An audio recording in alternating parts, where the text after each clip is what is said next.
Hello, peace be with you. This is the second part in my series on the introduction to theology. Originally, I was thinking this would be a three-part series, but it might turn out to be longer. I'm not really sure yet. Now, if you haven't checked out part one of this series, make sure to do so. In that video, we went over just what theology is. In this video, we're going to look over some major distinctions within theology.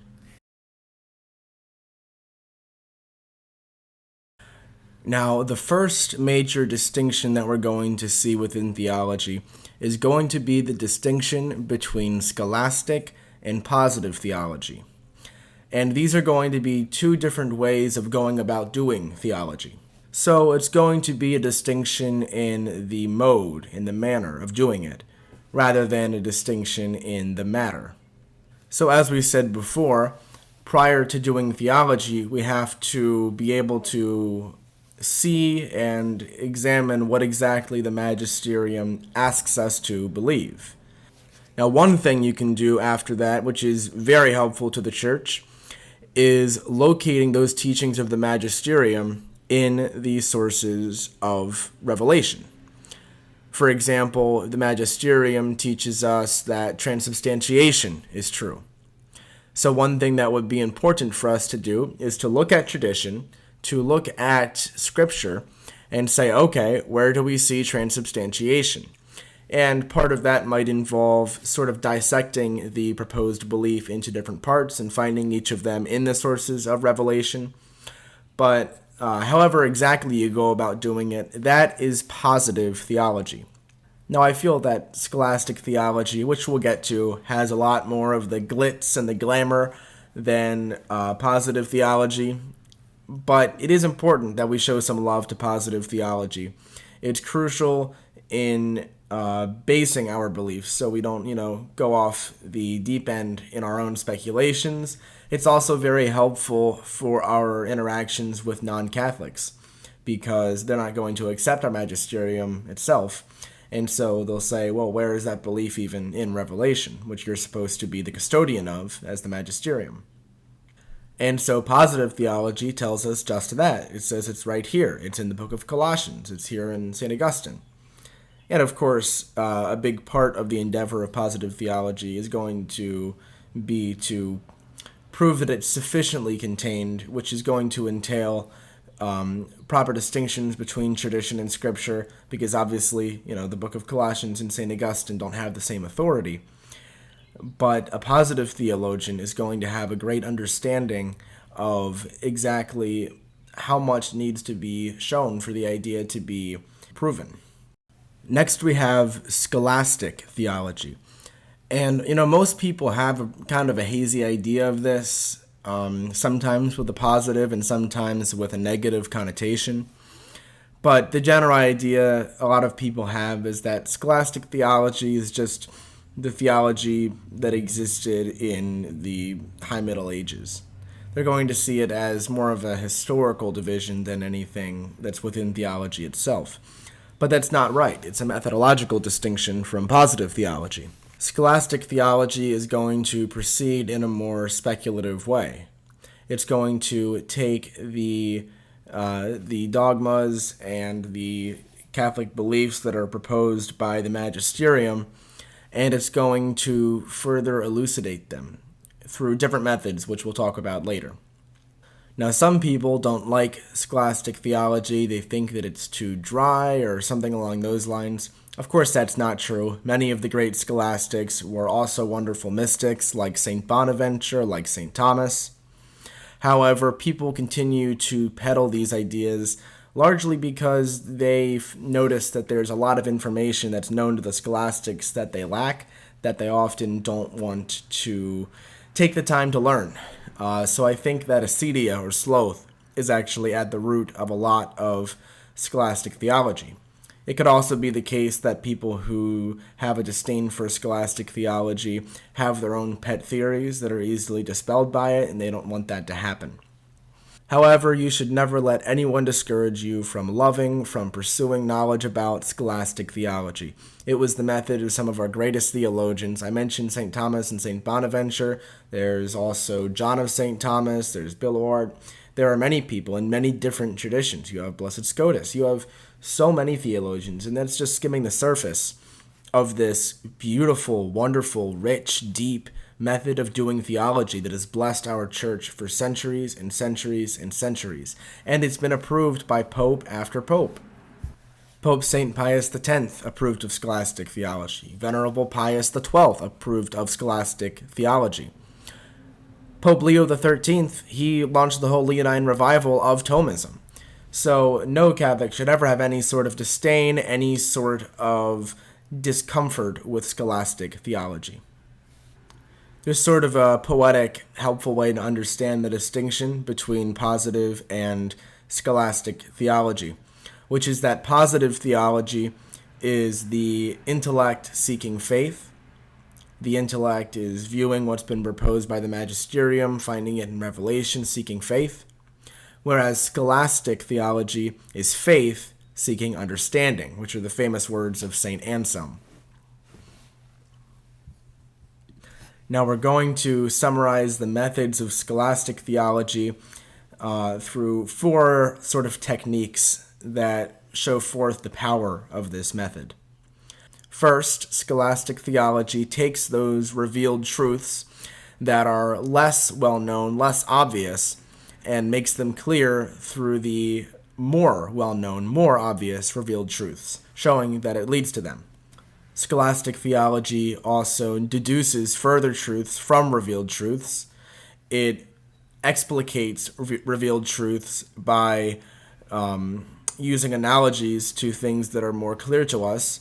I would think of St. Augustine's analogy of the Trinity, his psychological analogy. By taking things that are clearer to us humans, we can explicate things that are sublime, that are transcendent, that are far beyond the grasp of our intellect.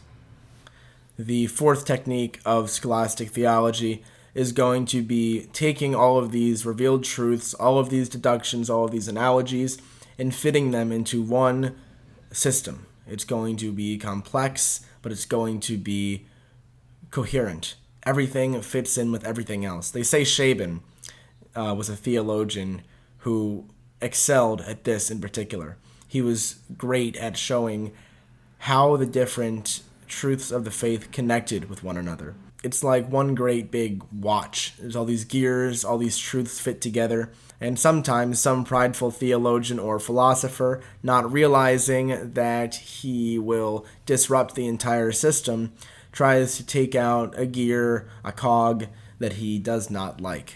And then the whole thing grinds to a stop. But that's why we have scholastic theology, so we can see the power of this system. We can see that we really mean something when we speak of the faith. It's not just a bundle of truths that are, all revealed. It's one system because God is simple. And what he's trying to communicate to us through revelation is primarily himself. It all comes to a head in him. And so it makes sense that all these truths that are revealed to us would fit together in this way that is so perfect. And this internal sublimity and depth of our theological tradition is actually an intrinsic evidence for the truth of that revelation. I don't think that it proves it on its own, but it is something we would consider within apologetics. So to summarize the distinction between scholastic and positive theology, it's going to be one of mode. It's going to be about how we go about doing theology rather than the matter that's treated. And the difference is that positive theology takes revealed truths and locates them in the sources of revelation, whereas scholastic theology, using the techniques we mentioned, further elucidates the truth of the faith. It shows us things we never would have thought of using things that we already knew. Now, I'd like to take a moment to note the subject of theology, which is God. If you ask me, this question seems to fit better with the material and formal object, that whole discussion we had in the last video. but I'm going in the order that the STS gives. Now, God is the subject of theology because he is the one thing that it treats primarily, and under the light of which everything else is treated. Now, subject and object are used interchangeably in this regard in colloquial use nowadays, but it's important to note the distinction where the subject is sort of the primary entity within the material object, and everything else is treated only insofar as it relates to the subject. You take biology, studies life, right? Well, it studies pigs too, but pigs aren't life. And you say, yeah, but they're alive. And so in that way, they relate to life. So now we're going to talk about the theological places. This doesn't get discussed much in sort of popular Catholic sources. However, it's really important because if you want to make an argument from theology, you need to know what are the sources from which you can draw. How do we categorize them? Now, there are proper and there are adjunct theological places. Proper theological places exist within theology itself, whereas adjunct theological places do not exist within theology. They come from other sciences, but in their usage here, they serve to help theology. They're its handmaidens, as they assist the theologian in making arguments that do exist within the realm of theology. Within the proper theological places, we distinguish the fundamental and constituent sources from theological reasoning. Now, all this sounds very fancy, but it's not too difficult. The fundamental and constituent sources are going to be the ones that make up revelation itself, such as scripture, such as tradition. Theological reasoning, on the other hand, is going to be a lot of those scholastic methods that we mentioned that are going to assist us in understanding more, in our faith-seeking understanding from what we've received from the magisterium, which it has passed on from the sources of revelation. Now, the adjunct theological places, as we said, they're not really going to be within the bounds of theology itself. They're only coming into the service of theology to assist it. These are going to be philosophy, history. You could even bring in psychology for some things, but philosophy and history are going to be the two big adjunct theological sources, theological places. Next, we draw a distinction within theology, which is based on the matter that is treated. So this distinction is going to be between dogmatic and practical theology.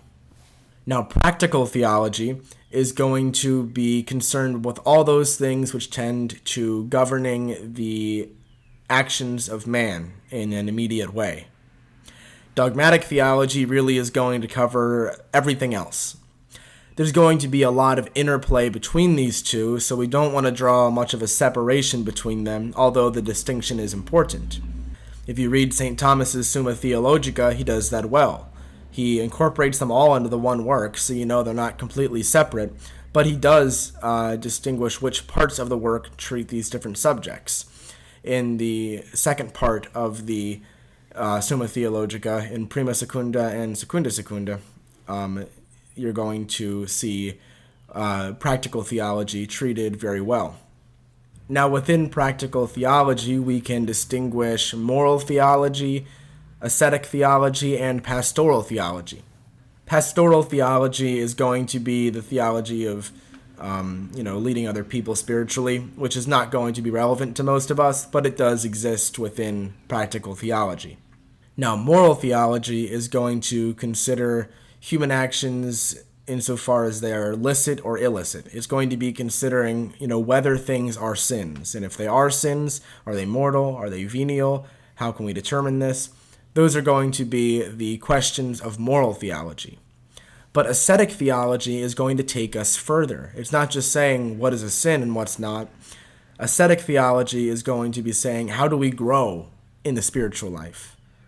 So that's going to be Father Gary Goulagrange's 3 Ages of the Interior Life, things like that. There's a common error nowadays where people think that If they study moral theology and they determine what's a sin, what's not, that they can just act accordingly, and as long as they avoid the sins, then they're fine. But that's not true. We have ascetic theology, moral theology, and getting out of sin is just the beginning. There's a whole world of spiritual development that's ahead of us, and you're missing out on so much of it if you're not trying to grow through what's taught in ascetic theology. Now, there is a debate within theology about whether it is more speculative, more on the dogmatic side, or it's more practical. St. Thomas is going to say it's more speculative because theology deals primarily with God's acts and only secondarily with the acts of man. You can find this in the very first question of the Summa Theologica, where he deals with theology itself. St. Bonaventure is going to say that theology is more practical, on the other hand. He sees theology basically as how the intellect is perfected in its service to the will. Now, this comes down to a more fundamental distinction between Franciscan and Dominican thought on the intellect and the will, where the Dominicans tend to give primacy to the intellect, whereas the Franciscans give higher focus primacy to the will. Now, this question is within sort of scholastic psychology, but it has implications all throughout theology that are really cool to see, and how these schools interplay with one another, where they disagree. Because we see right here that this causes a disagreement within the introduction to theology. But it's not just here, They're going to see what life is like in heaven differently. This is going to inform not just the beliefs of the schools, but even how they act, how they exist. You can see the difference in the spirituality of the Dominicans versus the Franciscans. And even though I think that the Dominicans are more correct in terms of the issue itself, because I'm a Thomist, it's still the case that the focus on love and the will within the Franciscan tradition is beautiful and has made many great saints. Now, just a final note before we move on from this discussion of practical versus dogmatic theology. We said before that scholastic and positive theology differ based on manner, whereas dogmatic and practical theology differ based on the matter that's treated. Now, because one is distinct in mode and one is distinct in matter, what we can say is that they can sort of intersect with one another. That is to say, dogmatic theology could be scholastic or it could be positive, and also practical theology could be scholastic or positive. You see how this is not like four types of theology that we're talking about. These are distinctions on different sort of axes, so they can intersect with one another.